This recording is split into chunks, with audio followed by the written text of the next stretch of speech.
Hello, everyone. This is The Pulse by GRESB, and I'm Tyler Guthrie, your host today. I'm joined by wonderful colleagues, Parag, Cameron-Rastogi, and Chris Pyke. Hi, guys.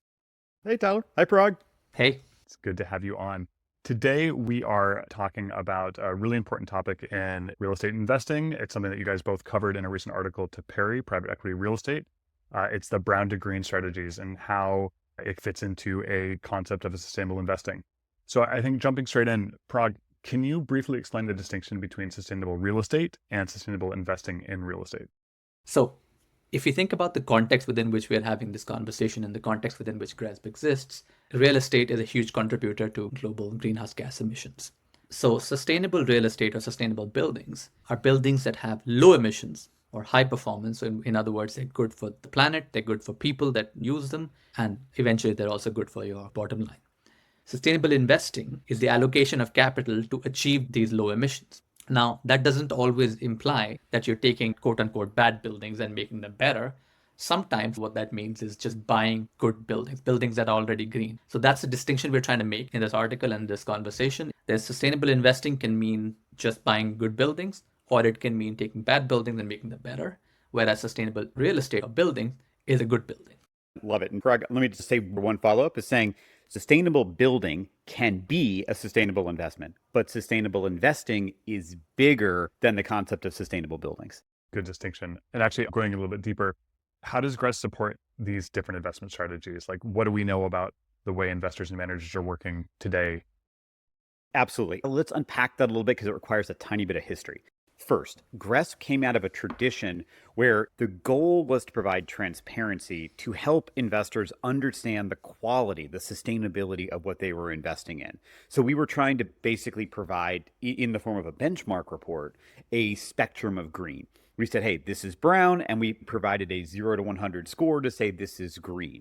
And investors could embed that in their strategy. So the GRESB classic approach was to say, hey, you have to be transparent with us, and then maybe we set a minimum floor to say we only invest in real estate that is so good, like currently green real estate. Okay, that's a popular strategy. However, the rest of the benchmark report is all about the brown to green strategy that Parag mentioned. So if you read further into a benchmark report and you see the way that participants improve year over year, that is a way to have a conversation about whether your rate of improvement is keeping up with your peers.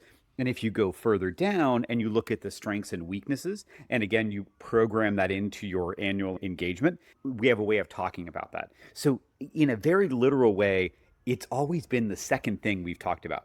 The headline has been, are you great today? And that's what it means to be a sector leader or something else. But right below it, we've supported this other strategy. The change is we see a growing appreciation that there are multiple ways to use that information to create value and drive change. I guess that raises a question of why an investor, especially a responsible investor, might choose to invest in high carbon assets as opposed to something that's currently sustainable.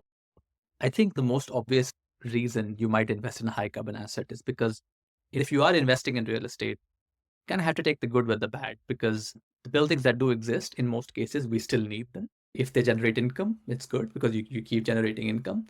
So it is the strategy to take a building that is potentially high carbon and improve it, because that is something that many investors know how to do now.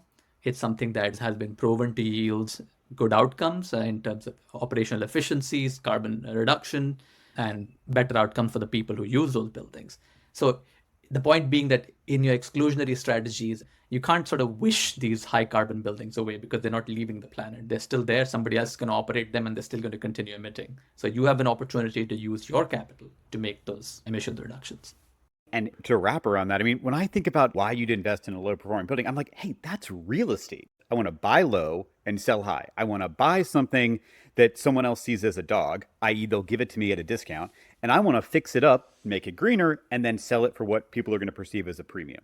If you view where GRESB started, the original ESG as an exclusion framework, you're saying, hey, I get ESG information so I can avoid investing in cluster bombs or landmines or petrochemicals or whatever.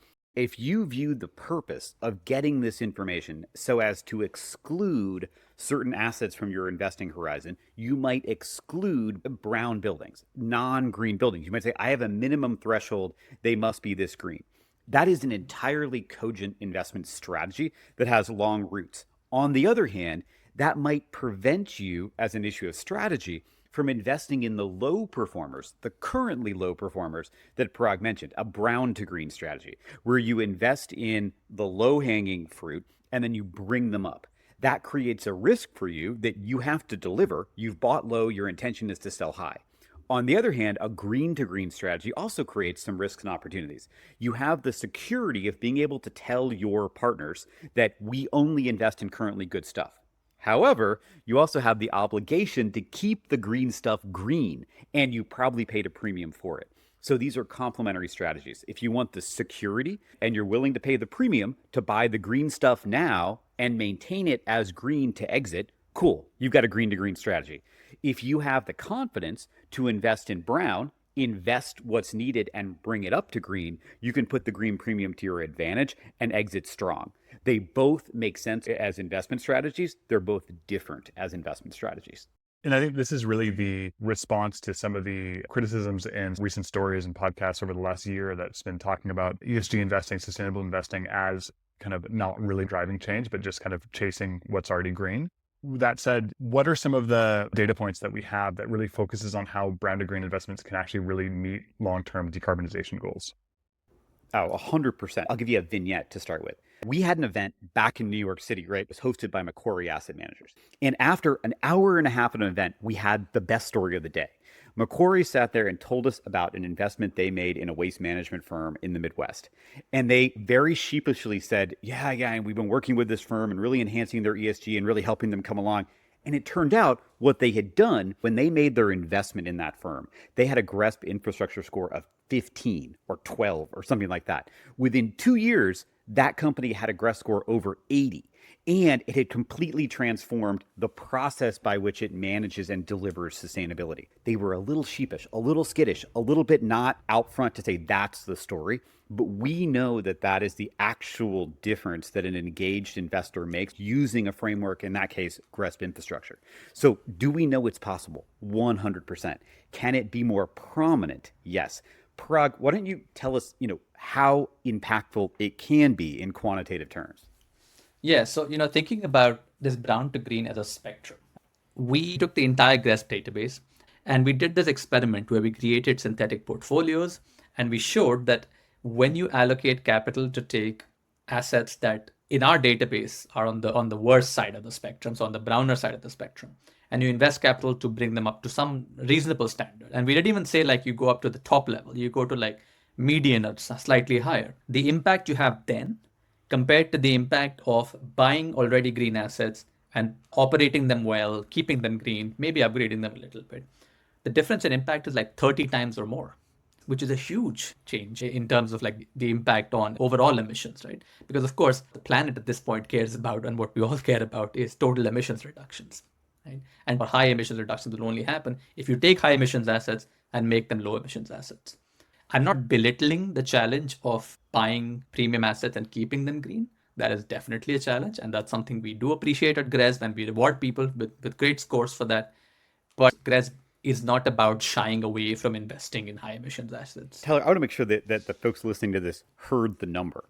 Like the number that Parag said is it can be 30 times as impactful. And I just want to share that when Parag first did the math and showed me the results, I asked him to check his homework. And I thought, hey, the primary problem we're going to have is people believing a number that big. But we've checked the math, we've done the homework, and the number is that big. It's similar to taking a really old car off the road and that improvement that you get as opposed to going from a hybrid to all electric. Like it's a orders of magnitude difference. So jumping real quick into a side point, what is the role of regulation in this investment universe? This is a great question. For me, there's both a positive and negative. I mean, regulation as a general rule is setting the floor, right? Regulation is not going to lead us to transformation. Today, regulation is a double-edged thing. On one level, regulation is, especially in Europe, is focusing on the top 15% of the market in the sense of things like taxonomy. It may be playing a role in directing this green to green type investment. In other places, we have seen, for instance, in the Inflation Reduction Act in the US, directing funds specifically to technology improvements like heat pump upgrades to the bottom half of the market. I still think that regulation is sorting itself out, trying to figure out whether it is trying to kind of direct us to the top of the market in a taxonomy sense, or whether it's trying to allocate to the bottom part of the market. One way or the other, it's not sorted. We have examples in both directions. I find it inconsistent personally. What do you make of that situation out there? I think it depends on the regulation, what sort of level of ownership you're talking about. In the sense that if you're talking about a single asset, regulation would often set the floor of energy efficiency, as Chris pointed out, for example. And this can have some serious commercial impacts. I'm sort of preaching to the converted here, but towards the beginning of my career, there was this panic in the UK about minimum energy efficiency standards. People thought it's never going to be enacted, but it did get enacted. And almost the day it got enacted, there were hundreds of assets that suddenly lost a ton of value because they couldn't be released without significant upgrades. So if somebody was going to buy that asset off you, or if you were going to release it, you had to make an investment. So sometimes regulation can set the floor, but the floor can be high enough that some assets have to be upgraded. If you think about regulation as regulating the composition of entire portfolios, yeah, then sometimes we can have both outcomes. People can just dump bad assets and come up with a portfolio that's great, or they could actually take the time and capital to improve the existing assets in their portfolio. For sure. And I guess looking ahead, what are the emerging opportunities for capital allocation that you see? My take on this is that this year we're going to spend some time reflecting on the 15-year evolution of GRESB. During our global results, we are going to talk about the impact that we've seen and we've had. It is true that a large fraction of that has been green to green investments. We have seen folks want to define green, they want to buy green, they want to profit from green. That's 100%. But I think that there is an increasing recognition, and as an example, I might turn to a strategy. If you look at PSP investments in Canada, and you look at how they are being explicit about balancing a green to green portfolio with a brown to green or transition portfolio, and they are explicit about how they want to increase their allocation to the transition or brown to green over time. I think that's what we're going to see. And personally, as someone who wants to see the kind of impact that Parag mentioned earlier, ultimately our goal is to decarbonize the sector. We want to see that more balanced investment. We want to see opportunities for green to green. That matters. But we also want to see increased allocation to brown to green to capture the impact that Parag talked about. So we're looking at a rebalancing and hopefully an increased allocation to this strategy going forward. What are some of the tools that GRESB offers members in the wider investment universe to actually make this happen? I hope that our members know they don't have to wait for an additional tool. There is stuff in the benchmark report that has been there that they could make better use of. So that means going beyond the first page, go beyond the second page, go beyond the sector leader or the green stars, go down to the part where you're looking at improvement relative to peers, go down to the strengths and weaknesses and build your strategy around understanding and addressing those. So in some ways, it's as easy as using the rest of the benchmark report. I would like to also call out our new real benchmarks tool, because I know it's early days yet, but it's a tool that allows you to actually go at the asset level and start looking at where your asset stands in its market. And that is a really powerful visualization for some kind of investment strategy, some kind of assets. Cool. Thank you both so much for taking the time to join me today. And I look forward to seeing how our members use the data that's available to them and diving into the benchmark reports in the near future. Thanks, guys. Thank you both. Thanks. Bye.